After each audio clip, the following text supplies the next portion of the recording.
Welcome sa Dries TV. Kung interesado ka sa ganitong news, huwag kalimutang isubscribe ang ating YouTube channel. Maraming salamat! Welcome po ulit sa ating panibagong update tungkol sa Kim Pao. Ihahatid ko po sa inyo ang pinakabago at pinaka-latest na mga kaganapan tungkol sa kanila.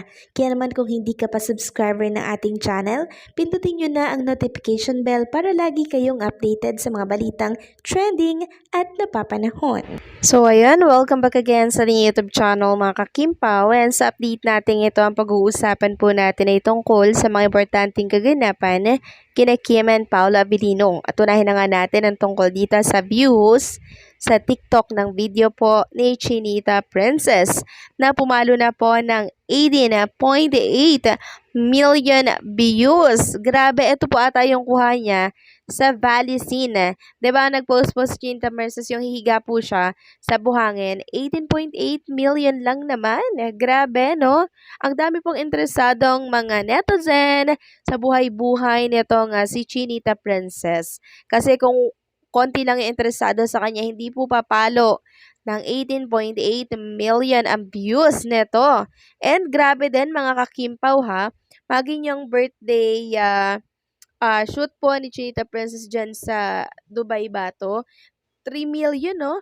Pero mas naungusan or mas naunahan pa po nitong video nila sa Valley Scene. Grabe, nakaka-proud talaga ang isang Chinita Princess, no? Ang daming nagmamahal sa kanya. Ganun din syempre kay Paolo Abilino. Next topic, pag-usapan natin ang tungkol dito sa mga picture po ni Kim and Paolo Abilino. Kuha po yan sa victory party ng My Love Will Make You Disappear. Sabi kasi dito ni Carlos Miguel, now lang daw nag-sink in sa kanya yung saya na kaya daw pala ganon si Pao. Ang laki na din daw ng pinagbago niya from very timid at nonchalant, he really adjusted para masabayan energy ni Kimi.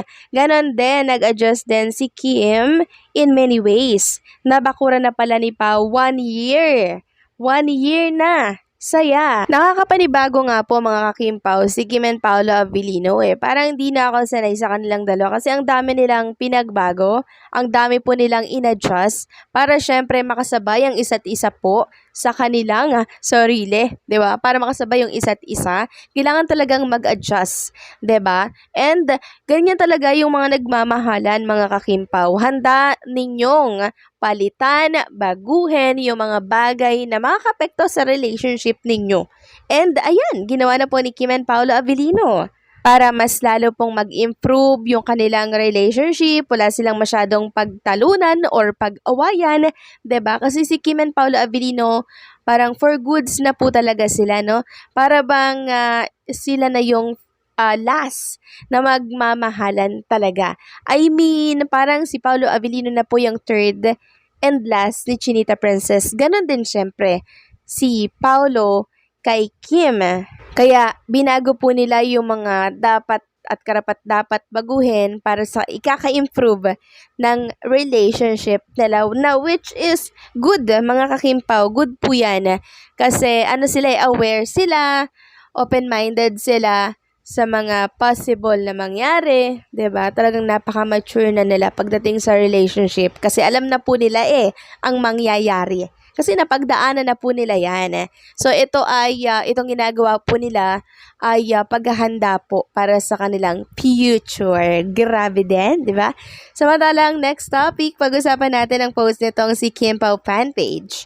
Sabi niya, may ibang makapareha daw si Paolo sa iba. How true? Nabasa ko lang sa X na mga marites. Kung true man, dapat si Kimi din magkaroon din ng ibang makapareha para fair. Syempre, ganun talaga actor at actress kasi sila Pero but, ang sakit. So, lilinawin ko lang po mga ka-Kim Pao ang tungkol dito sa bagong leading lady ni Paolo Abilino. So, ito pala ay joke-joke lamang kasi nga, ito po ay nag-ugat doon sa isang fan na grabe daw pong makalambitin kay Paolo Abilino para lamang po makakiss. So, yun yung tinutukoy po nila na bagong leading lady ni Paolo Abilino. Parang joke-joke lang yon. Pero parang ang dating sa iba kasi mga ka-Kim Pao, parang tinotoo po nila, 'di ba? Siguro takot din po sila syempre, 'di ba, na maipareha po si Paolo Avellino. Pero hindi po 'yan mangyayari dahil mismong si Paolo Avellino na po mga kakimpaw ang umaayaw sa offer na iba po ang kapareha.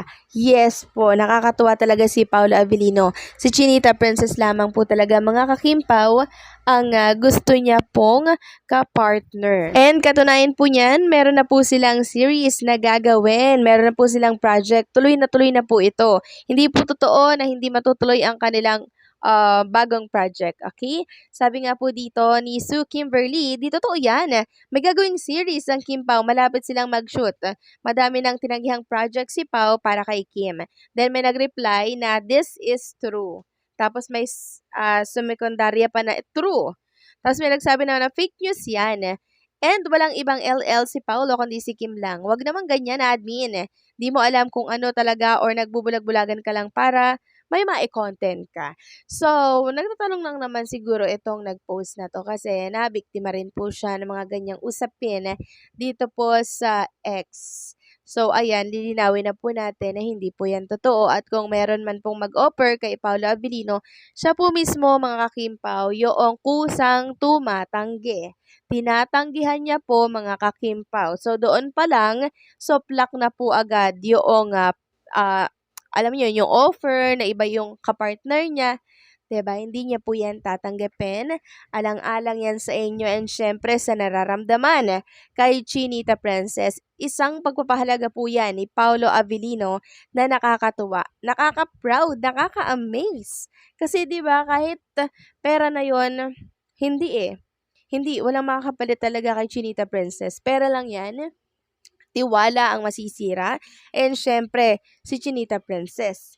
'Di ba? Kaya hindi po yan tatanggapin ni Paula Avellino. Kaya sa mga nalulungkot, nagtataka, nagtatanong, eto na po ang kasagutan. Tatanggihan ni Paula Avellino kung ano project ang ibibigay po sa kanya na iba ang ka-partner niya. 'Di ba nung nakaraan po, kumalat po yung tungkol doon sa parang project nila ni Labi po na hindi po natuloy, binigyan agad yan ng linaw ni Paolo Avellino. Sabi niya, hindi, walang katotohanan yan at yan yung project na hindi natuloy. Itutuloy yan ngayon pero iba ang gaganap na aktor. Hindi si Paolo, tinanggihan niya po mga kakimpaw. Kasi nga, hindi si Chinita Princess ang kapartner niya doon. O, di ba ang dami tinanggihan ni Paolo Avellino for Chinita Princess? Doon pa lang dapat makampati po tayo mga kimpaw. Okay? Doon pa lang makampante na po tayo dahil mismong si Paolo na po ang umiiwas sa ibang mga babae para po kay Chinita Princess. So, ang haba ng hair ni Kim Chu, di ba? So, anong say niyo dito mga kakimpaw? Please comment down below. So, paano? Hanggang dito na lamang po ang update natin. Maraming salamat sa patuloy po na pagsuporta.